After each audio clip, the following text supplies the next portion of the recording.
नमस्कार दोस्तों, मैं हूं सुमित क्लियर। जो कि मैं आज बात करने वाला हूं, किसी ने खूब कहा है, अगर जब कोई आपकी गलतियां ढूंढे उसे आईना गिफ्ट कर दीजिएगा तो वो अपनी गलती खुद पहचान जाएगा आईने के ज़रिए। वो आईना क्या है? आईना है आपकी कुंडली। कुंडली के माध्यम से हम अपने बारे में और दूसरे के बारे में जान सकते हैं। तो मेरे साथ सविता मैम जुड़े हैं। तो सबसे पहले सविता मैम, आपका बहुत बहुत स्वागत है। तो आज हम बात करने वाले हैं कुंडली का माध्यम यानी कि आईना। कुंडली के ज़रिए हम अपनी ज़िंदगी और साथ वाले की ज़िंदगी के आईना खुल सकता है। बिल्कुल खुल सकता है। कैसे? देखिए, जब हम यूनिवर्स में आते हैं तो उस समय पर ग्रहों का प्रपोजिशन जो भी 5 तत्वों के जरिए होता है वो हमारी बॉडी में एंटर कर जाता है। उसी के हिसाब से हमारा स्वभाव, हमारी जीवन शैली, हमें किस तरीके के रिश्ते मिलेंगे, हमें किस तरीके का व्यवहार मिलेगा, ये सब तय हो जाता है। राइट। तो जब हम अपने बारे में जान सकते हैं, कुंडली के हर घर की अपनी अलग कहानी है, इसको हम पहले ही देख चुके हैं, हमने पिछले एपिसोड में डिस्कस किया था। राइट। तो हर घर एक रिश्ता भी बताता है। अब हम जब दूसरों के साथ व्यवहार कर रहे हैं या दूसरे हमारे साथ जो व्यवहार कर रहे हैं, ये भी हम कुंडली के माध्यम से जान सकते हैं। जैसा कि हमने आपके बर्थ चार्ट से जब जन्म हुआ उसके हिसाब से हमने एक बर्थ चार्ट बना लिया और कुंडली बना ली। कुंडली बनाने के बाद हम उसके बारे में जान सकते हैं, जैसा कि आपने कहा जी। तो ऐसा होता है कि वो इंसान जब वो अपने बारे में जान ले, उसके बाद कुछ ठहराव लेके आए या अपनी ज़िंदगी में कुछ जो जाना है उस रास्ते चल पाए। ऐसा होता है, ऐसा समझते हैं? जी, बिल्कुल होता है। लेकिन इस ट्रांसफॉर्मेशन से पहले एक स्टेज आती है जिसमें कि ज़्यादातर इंसान जानने के बाद उस चीज़ को एक्सेप्ट नहीं कर पाते हैं। क्यों? ऐसा क्या है जो देखो, नहीं? क्या है, हर इंसान को अपने बारे में अच्छा ही सुनना पसंद है।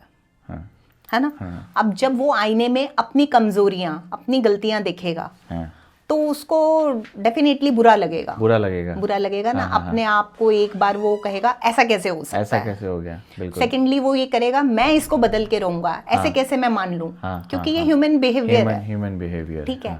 लेकिन वो जितनी जिद करेगा, जितनी वो उन चीजों को बदलने की कोशिश करेगा और प्रकृति जब साथ नहीं देगी तो फिर उसको ये बात समझ में आ जाएगी कि मुझे यहाँ ट्रांसफॉर्म होने की जरूरत है। मतलब मुझे अपना जो आईना दिखा है मेरे बर्थ चार्ट से, मेरी कुंडली से, हम इस माध्यम के जरिए अपने अंदर तक झांक लें। अच्छा, दूसरी चीज मुझे ये जाननी है आपसे, जैसा कि आपके पास आते हैं, कुंडली बनाते हैं, बर्थ चार्ट बनाते हैं, आपने उनको उनका आईना खोल के उनकी कुंडली बता दी जी। जब आप उनके बारे में उनको बता देते हो तो वो उस रास्ते कुछ लोग चलते हैं, जैसा कि आपने पहले, कुछ लोग नहीं चलते हैं। तो ऐसा कैसा ग्रह होता है जो उन्हें सही रास्ते चलने से रोक रहा होता है और बुरे रास्ते की तरफ लेके जाता है? देखिए, ये ना कुंडली के अंदर जब हमारे पास कोई आता है, सबसे बड़ी बात, बताने वाले के उपाय और डायरेक्शंस लगेंगी, ये भी कुंडली में योग होते हैं।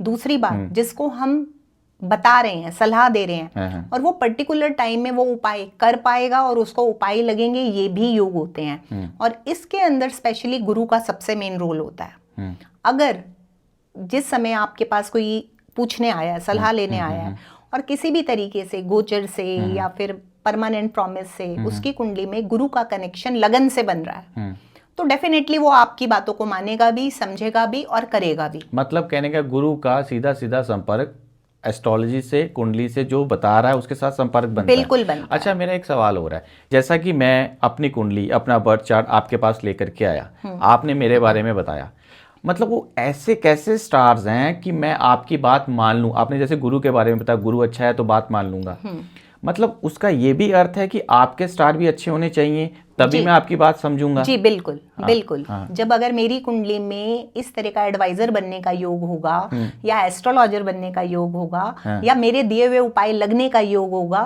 तब ही वो उपाय काम करेंगे। कहने का मतलब ये है कि यानी कि जो आपके पास आ रहा है या आप किसी को बता रहे हो, उसमें आपकी कुंडली में भी ऐसे स्टार्स काम करने चाहिए कि हम उसको बता रहे हैं तो उसका उपाय हो पाए, बिल्कुल, कि वो हमारी बात मान पाए।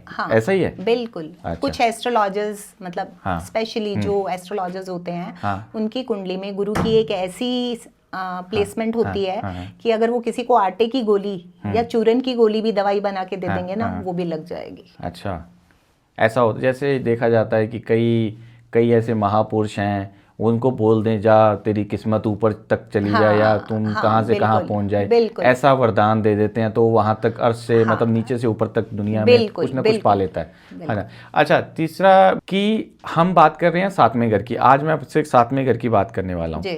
हमारी शादी हो गई, उसको शादी के साथ जोड़ा जाता है, जीवन साथी के साथ, और जीवन साथी हमें मिला। कई बार ऐसा होता है कि जीवन साथी हमारे साथ फिट नहीं बैठ पाता, तो हम कुंडली तो बना लेते हैं, मतलब कुंडली अपने मिलन करवा लिया, हमारे गुण मिल गए, गुण मिलने के बाद उसके बाद भी हमारा उसके साथ टर्म्स क्लियर अच्छे से नहीं चलती हैं, जबकि कहने का मेरा ये है कि 32 के 32 गुण मिल गए या 36 के 36 गुण मिल गए, तो गुण मिलने के बाद भी उन दोनों के बीच में इतनी नोक चोक रहती है कि वो आपस में इतने लड़ते हैं कि डिवोर्स होने तक चला जाता है। उसका क्या कारण है? कुंडली के अंदर ये भी योग होते हैं। ये क्या योग है? जबकि कुंडली तो मिली हुई है ना आपस में। कुंडली मिलान तो किया आपने, गुणों का मिलान किया। हाँ। गुण मिलान सिर्फ 20% वर्क करता है। वो कैसे? आजकल शादियां तो कुंडली मिलान से हो रही हैं। कुंडली मिलान के अंदर बहुत सारे फैक्टर्स होते हैं, सिर्फ गुण मिलान तो 20 से 30%, नॉट मोर देन 70% तो और बहुत सारी चीजें हैं। आपकी कुंडली में गृहस्थ जीवन कैसा है, करेक्ट, आपकी कुंडली में स्वास्थ्य कैसा है, मतलब ये कैसा दोनों के बीच में देखना जरूरी है, ये बहुत जरूरी है। अच्छा, अगर गृहस्थ जीवन का सुख ही नहीं लेके बैठे आप, तो फिर आप कुंडली कितनी मर्जी मिला लो, कहां से दे दोगे आप उन्हें? आप एक चीज का सुख लेकर आए ही नहीं हो, या सपोज आप 100 में से 30 पैसा लेके आए हो और आप उससे एक्सपेक्टेशन 100 पैसे की कर रहे हो, कैसे मिलेगा आपको? तो उसमें हम क्या करें, कैसा क्या देखें? जो देखिए, अगर इसमें स्पेशली देखा जाता है यदि सूर्य की प्लेसमेंट 7वें घर में आ जाए, अच्छा, या सूर्य का 7वें घर से कनेक्शन आ जाए, अच्छा, या केतु का कनेक्शन 7वें घर से आ जाए, मतलब ये लड़का लड़की का आपस में या एक कुंडली का, दोनों की पर्टिकुलर अपनी दोनों की कुंडली का सातवें घर में 7वें घर से कनेक्शन आ जाए, कनेक्शन आ जाए, प्लेसमेंट ही नहीं कनेक्शन भी आ जाए। अच्छा, ठीक है। प्लस अगर वहां पर इन कनेक्शंस के अलावा थोड़े और शनि आ जाए, राहु आ जाए, कुछ इस तरीके के प्लैनेट्स आ जाए, तो पारिवारिक सुख में कमी आएगी ही आएगी। सूर्य अपने आप में ही डिवोर्स को इनवाइट कर सकता है। 7वें घर की प्लेसमेंट में आप नोटिस करना, गोचर से जब कभी भी 7वें घर पे सूर्य आएगा, उस समय के ऊपर पति पत्नी में झगड़े बहुत बढ़ जाते हैं, उसे एक महीने में पर्टिकुलर बढ़ जाते हैं। अच्छा, मैंने ऐसा देखा है, आपने बड़े अच्छे से समझाया, मैंने ऐसा देखा है कि अक्सर ना पति पत्नी आपस में एक दूसरे के साथ फिजिकली नहीं हो पाते हैं, सेटिस्फैक्शंस नहीं मिल पाती है, वो उनको नहीं रहता है कि एक दूसरे के साथ मैं दूसरी औरत या दूसरे मेल्स के पास जाऊं। ऐसा कौन सा ग्रह है कि जो अपनी लाइफ पार्टनर को छोड़ के दूसरी तरफ जाता है? जी, ये भी एक्स्ट्रा मैरिटल्स के भी योग होते हैं। हाँ, एक्स्ट्रा मैरिटल अफेयर बिल्कुल होते हैं, कुंडली में योग होते हैं। कैसे देखा जाए? देखिए, अगर पुरुष या स्त्री की कुंडली में शुक्र राहु का योग बन रहा है, अच्छा, करेक्ट, किसी भी एलिमेंट से, तो ये भटकाव का योग है। अच्छा, पर यही योग सेम पैसा कमाने का योग भी है। नहीं, पैसा कैसे कमाएंगे? जब शुक्री तो है ना, शुक्री वेल्थ है, हाँ, Shukri opposite life, opposite sex है, करेक्ट। अगर शुक्र राहु में किसी ने उसका पॉजिटिव यूज करके पैसा कमा लिया, मतलब पॉजिटिव कैसे? ये पॉजिटिव यूज हो गया ना। पॉजिटिव ये कि उसने पैसा कमाने में एनर्जी लगा दी।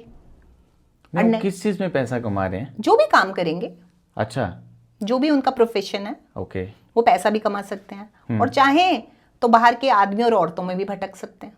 अच्छा, ये उसका मतलब कहने का ये है कि स्मार्ट वर्क यूज कर सकते हैं और दूसरा अपने आप को नेगेटिव तरीके से गलत चीजों में भी जा सकते हैं। देखो, अगर आप प्लैनेट का यूज नहीं करते हो, हाँ, तो खाली दिमाग शैतान का घर। ओके, एग्जैक्टली, प्लैनेट फिर अपनी डायरेक्शन ले लेता है। अच्छा, और हाँ, साथ ही साथ इन योगों के ऊपर गुरु की दृष्टि को भी जरूर देखा जाता है। अच्छा, यदि गुरु का लग्नेश से कनेक्शन है, गुरु का लगन से कनेक्शन है, गुरु का आपके किसी बुरे योग से कनेक्शन है, बिल्कुल, तो वो बुरे योग की जो परसेंटेज है ना, वो डाउन हो जाती है। मतलब आपका विवेक काम कर जाता है, मतलब गुरु काम कर जाता है। गुरु आपको विवेक देगा, बुद्धि देगा, ये सही है, ये गलत है। हाँ हाँ, मेरा यानी कि आपका समझाने का ये है कि आपकी कुंडली में जो स्टार्स गलत हैं, जो आपको गलत डायरेक्शंस पे लेके जा रहे हैं, जैसा कि आपने पहले भी कहा, हमारा गुरु अच्छा है, यानी बृहस्पति अच्छा है, तो हम सही डायरेक्शंस पे जा सकते हैं। यानी हमारा बृहस्पति पावरफुल होना सबसे ज्यादा जरूरी है। पावरफुल होने के साथ साथ वो दृष्टि कहाँ कहाँ दे रहा है। अच्छा, पावरफुल होगी तो वो सिर्फ अपनी जगह प्लेस्ड है, अच्छा, ठीक है, लेकिन उसके साथ साथ वो जिस जिस भी कॉम्बिनेशन को देख रहा है, जिस युति को देख रहा है, जिस ग्रह को देख रहा है, उसको ब्लेस कर रहा है। ब्लेस कर रहा है। और वो ब्लेसिंग जो हमारी उसी डायरेक्शंस पे जाएगी जिसको देख रहा है वो, हाँ, उसी पर मेन जाएगी। उन्हीं चीजों को वो ठीक करेगा। ऐसा तो नहीं है कि जैसे बृहस्पति जो शादी के बाद पति पत्नी के साथ संबंध में कुछ नुकसान तो नहीं लाता, या शुक्र लाता है, या कौन सा ग्रह ऐसा? कोई ग्रह नुकसान नहीं लाता है। ओके। ये आपके प्लैनेटरी प्रपोजिशंस ये होते हैं कि जब दो लोग मिले तो आने वाले 1 साल के अंदर दोनों के ग्रह एक दूसरे को क्रॉस करते हैं। ओके। पहला साल सबसे महत्वपूर्ण होता है। हाँ, राइट। तो अगर वहां पर ग्रह आपके बैलेंस नहीं है तो आपको वहीं से पता चल जाएगा कि इस कपल की बनने वाली है या नहीं बनने वाली है। पहले साल में ही स्टार्ट हो जाती हैं चीजें। क्या क्या ऐसा होता है कि दोनों में आपस में लगना शुरू हो जाए कि एक दोनों देखो, के साथ? सभी के मतलब दोनों जो भी मिले हैं, जब वो फिजिकल होते हैं, जब वो एक दूसरे के साथ एक छत के नीचे रहते हैं। आपको एक छोटा सा एग्जांपल देती हूँ। आजकल तलाक का रेशो बढ़ रहा है, बहुत बढ़ रहा है, बहुत बढ़ रहा है। इसका एक मेजर रीजन क्या क्या reason? AC rooms. AC room का क्या कारण हो सकता है? बताते हैं। देखिए, पहले लोग खुले में सोते थे, बिल्कुल, या फिर वेंटिलेशन कंप्लीट होता था रूम्स के अंदर, बिल्कुल। अब जब एसी रूम आप सो रहे हो तो वेंटिलेशन को तो आपने बाहर वाले को बंद कर दिया है, करेक्ट? अब दो विपरीत पर्सनालिटी के लोग सो रहे हैं। सपोज एक सूर्य प्रधान है और एक शुक्र प्रधान है, लग्नेश, करेक्ट? दोनों की पर्सनालिटीज डिफरेंट है। दोनों सोते हुए उसी कमरे में सांस लेंगे, वहीं सांसों का पूरा सर्कल बन जाएगा रूम के अंदर, वहीं सांसें एक दूसरे से क्लैश करेंगी, कहीं से भी एक्सपोजर तो आया ही नहीं। अब जब वो सुबह उठेंगे ना तो एक दूसरे के लिए नेगेटिव उठेंगे। नहीं, अभी आपने बोला कि कमरे में एसी लगाना हमारे ग्रहों को इफेक्ट डालता है। इफेक्ट इस तरह डालता है कि गुरु की कहीं से एंट्री नहीं हुई। गुरु माने हवा। अच्छा। ऑक्सीजन आई नहीं। ओके। अब वो कार्बन डाइऑक्साइड है जिसको हम इनहेल कर रहे हैं, और वो भी ऐसे कार्बन डाइऑक्साइड है जो हमारे ऑरा के ऑपोजिट है। सूर्य वाला शुक्र के ऑपोजिट सोचता है, शुक्र वाला सूर्य के ऑपोजिट सोचता है। अब जब हम इनहेल करेंगे तो कहीं पर भी उस हवा के अंदर ये तो नहीं लिखा है सूर्य वाला सूर्य के लिए और शुक्र वाला शुक्र के लिए।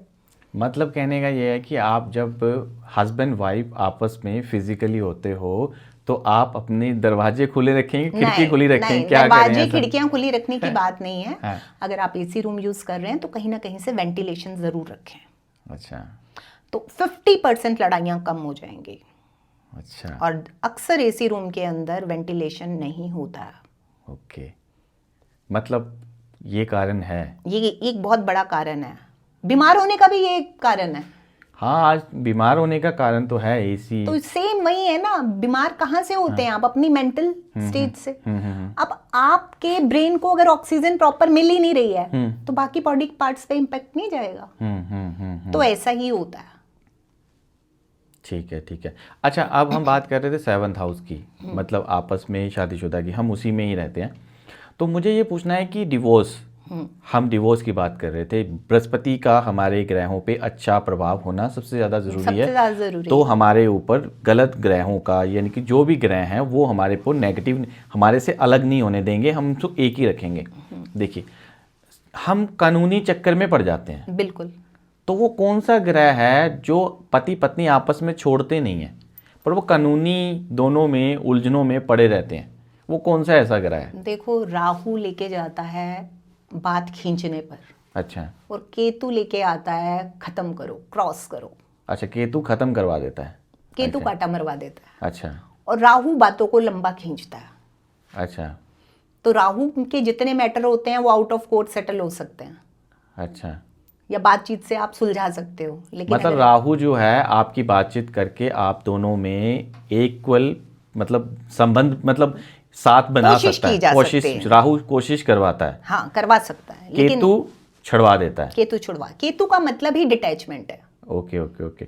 अच्छा मेरी बात सुनिए, सातवें घर में कौन सा ऐसा ग्रह है जो जीवन साथी आपस में अच्छे से रहें, और कौन सा ऐसा उपाय है जो दोनों अच्छा उपाय कर लें? मैं चाहता हूँ सभी हस्बैंड वाइफ अच्छे से रहें आप भी यही चाहते होंगे, बिल्कुल। तो वो कौन सा ऐसा ग्रह है उसको अच्छा रखें और आपस में अच्छे चलते रहें, इस कोर्ट कचहरी इसमें ना उलझें? देखिए एक बात याद रखिएगा, ऐसा अभी तक मतलब कोई ऐसा ग्रह मतलब पर्टिकुलर मैं बोलूं कि 9 में से ये ग्रह है ये यहाँ आ जाएगा तो भाई बल्ले बल्ले हो जाएगी, अच्छा ऐसा नहीं कह सकते। ऐसा नहीं कह सकते ओके। क्योंकि हर ग्रह के संबंध बन रहे होंगे। अब हो सकता है कभी कभी होता है ना, लड़कियां आके बोलती हैं मेरा पति तो बहुत अच्छा है लेकिन उसके परिवार वाले नहीं टिकने दे रहे। हाँ, परिवार वालों का कसूर निकाला जाता है। ऐसा ही होता है। हाँ, ऐसा ही होता है। ऐसे ही वो बोलते हैं लड़की तो हमारे घर बस जाए उसकी माँ नहीं बसने दे रही, उसकी माँ नहीं बसने दे रही। करेक्ट। तो फिर अब वो सौम्य प्लैनेट भी तो क्रूर काम कर सकता है, तो इसलिए हम पर्टिकुलर ये नहीं कह सकते कि सातवें घर में ऐसा प्लैनेट आ जाए। हाँ, शुक्र आ जाए तो उम्मीद की जा सकती है। शुक्र के घर में यदि शुक्र आ रहा है तो आपको लाइफ पार्टनर अच्छा मिलने वाला है। ओके। अब लेकिन अच्छा मिलने वाला है मगर इसकी गारंटी कौन लेगा? उस अच्छा मिलने के बावजूद भी डिवोर्स हो सकता है। ये तो कोई बड़ी बात नहीं है। जब शुक्र की दृष्टि पड़ती रहे सातवें घर में फिर कैसा रहेगा? कोशिश करते रहेंगे वो बचाने की, लेकिन बचेगा या नहीं, अलगाव होना तो अलग। ओके। अगर अलगाव के योग लेके बैठे हैं हाँ। तो वो तो सेपरेट योग है ना, वो होगा ही होगा। वो होगा ही होगा। या फिर जैसे कि अगर हम पुराने समय की बात करें, यही कुंडलियां थी तब भी, यही कुंडलियां आज भी हैं, तो पहले कैसे घर चल जाते थे? हमारे बुजुर्ग हमसे कहीं ज्यादा समझदार थे। देखिए सबसे पहला नियम था सूर्य उदय के बाद पति पत्नी एक नहीं होते थे। आज सूर्य जब निकलता था, सूर्य जब उज्जवल सनराइज होता के था, बाद। सनराइज के बाद आपस में फिजिकली नहीं होते थे, ये कहना चाह रहे हैं? बिल्कुल हाँ, बिल्कुल। ठीक है। क्योंकि घरों के माहौल ऐसे होते थे कि मेहनत के काम होते थे, इतनी कंफर्ट जोन्स होते ही नहीं थे, ना इतनी इलेक्ट्रिसिटी थी, सबको पो फटते ही उठना पड़ता था, सब काम करने पड़ते थे। तो उससे क्या होता था, सूर्य और शुक्र एक दूसरे के टोटल एंटी हैं। साइंस में भी पढ़ा होगा, सूर्य उदय होता है तो शुक्र अस्त हो जाता है, शुक्र उदय होता है तो सूर्य अस्त हो जाता है। बिल्कुल। अब आज के युग में क्या हो गया, हमारे पास सब तरह की फैसिलिटीज हैं, हम आर्टिफिशियल लाइट में भी जीते हैं। बिल्कुल करेक्ट। अब हम मॉर्निंग में भी आराम से उठते हैं, लेट उठते हैं, 8 बजे उठ रहे हैं, 9 बजे उठ रहे हैं, कोई ऐसा नियम नहीं है, कायदा नहीं है। तो अब जब सनराइज के बाद हम फिजिकल होते हैं तो ये बात पक्की है, दोनों में से एक पार्टनर की हेल्थ और एक पार्टनर की वेल्थ जाने वाली है। तो उसको कैसे बचाया जा सकता है? अवॉइड किया जाए। मतलब सुबह आपको टाइम से उठना चाहिए। हाँ। और सुबह आपको फिजिकली होने से या इससे बचना चाहिए। और सेकेंडली अगर कभी किसी कपल के बीच में ऐसी सिचुएशन आ रही है कि बहुत ज़्यादा लड़ाई झगड़े हो रहे हैं, बहुत ज़्यादा, तो थोड़ा सा एक दूसरे को स्पेस दीजिए। देखिए पिछले ज़माने में क्या होता था, बच्चे होते थे या फिर नहीं भी होते थे, तो जो औरतें थी वो अपने मायके 4-4, 6-6 महीने के लिए जाया करती थी। ठीक है, तब ऐसा प्रोविजन नहीं था कि लेने आएंगे तो रहेगी लड़की, है ना, साल में। अब बच्चा पैदा होता था तो उस दौरान भी पति पत्नी में दूरियां आ जाती थी, मिनिमम 90 डेज की आ जाती थी। करेक्ट। तो 90 दिन का कम्युनिकेशन गैप, 90 दिन का physical gap in any mode, अगर हस्बैंड वाइफ में 90 डेज का गैप आ रहा है तो वो डिवोर्स की एक कंडीशन को पूरा कर देता है, ऑटोमेटिकली वो पॉजिटिव में यूज हो जाता है। मतलब आप कहना चाह रहे हैं कि 19 डेज 90 मतलब 90 दिन, 90 दिन हस्बैंड वाइफ आपस से दूर रहें। हाँ, फिजिकली ना हो। हाँ, और मेंटली भी कम ही कम्युनिकेट करें, कम्युनिकेशन कम रहे। हाँ। और आपस में सेपरेट रहें, तो उनमें जो शादी के जो आगे जाके एक इक्वल रह सकते हैं, अच्छे संबंध बन सकते हैं, बनने की संभावनाएं शुरू हो जाती हैं। और होता उल्टा है, जिस समय इनसिक्योरिटी आती है, जिस समय तलाक के कंडीशंस आती हैं, दोनों पार्टनर इस चीज से डर रहे होते हैं कि अगर ये हमसे दूर हुआ तो ये हमेशा के लिए चला जाएगा। मैंने ना जैसा कि मैंने आपसे भी कहा, मैं एस्ट्रोलॉजी मैं भी करता हूँ, मेरे पास भी कई लोग आते हैं ना, तो मुझे ना एक चीज़ बड़ी सुनने में मिलती है। मेरे पास कई फीमेल्स बात करती हैं या मेल्स बात करते हैं, वो अपनी शादी को लेके बड़े डिस्टर्ब हैं जी। वो एक ही चीज़ पूछते हैं, आपसे भी पूछते होंगे। बिल्कुल। तो वो एक ही चीज़ पूछते हैं कि ऐसी चुटकी मारो जो मेरा पति मेरे इशारों पे चलना शुरू कर दे। पति बोलते हैं कि ऐसी चुटकी मारो कि मेरी जो पत्नी है जैसा बोलूं मेरे मतलब वो वैसा ही करे। मतलब ऐसा कुछ होता है क्या? होते मुझे हैं। तंत्र में ऐसे उपाय होते हैं, तंत्र, सात्विक तंत्र भी होते हैं। वो कैसे हो जाएगा? होते हैं। देखिए कैसे? हमारे लिए यहाँ बोलना अलाउड नहीं है अगर कोई मिसयूज कर जाए तो। ओके।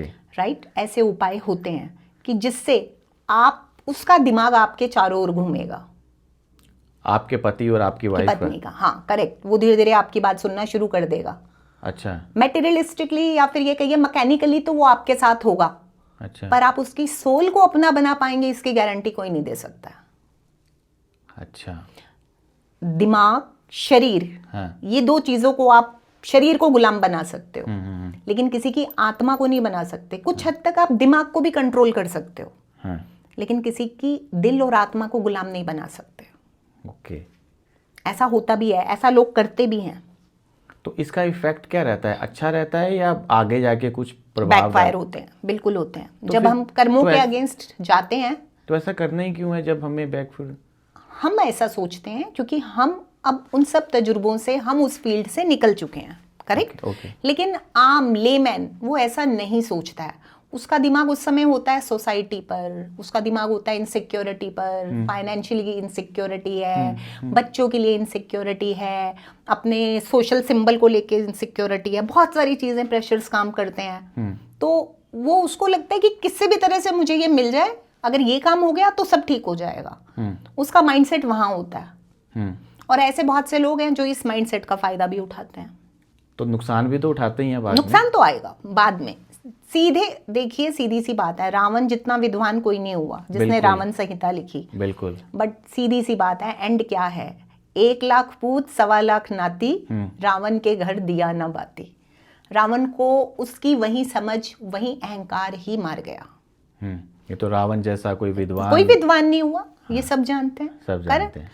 तो इस वजह से हर चीज के प्लस माइनस होते हैं। अगर आप जबरदस्ती से कुदरत को कंट्रोल करते हो, जहां देवता है वहां शैतान भी है, राइट, अगर आप करते हो कुछ ऐसी चीजों से, तो कहीं ना कहीं जाकर के तो आपको उसका भुगतान देना पड़ेगा। चाहे वो आप अपने शरीर से दें, चाहे हेल्थ के जरिए दें, चाहे वेल्थ के जरिए दें, चाहे आप अपने मेंटल पीस को खो कर दें, कुछ ना कुछ खामियाजा तो भुगतना ही पड़ेगा। मतलब गलत चीज़ों से आप किसी को अपने तरफ करने की कोशिश करोगे तो आपको उसका नुकसान, उस टाइम फ़ायदा हो जाएगा, हाँ, पर आगे जाके नुकसान होगा। बिल्कुल होगा आपका ये।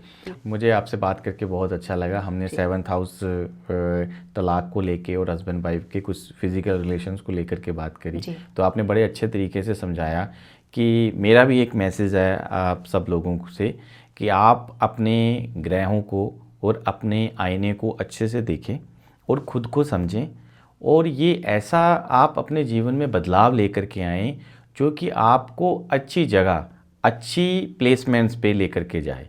आप सबका बहुत बहुत नमस्कार। मैं अगले एपिसोड के साथ आपके साथ ज़रूर जुड़ूंगा। नमस्कार।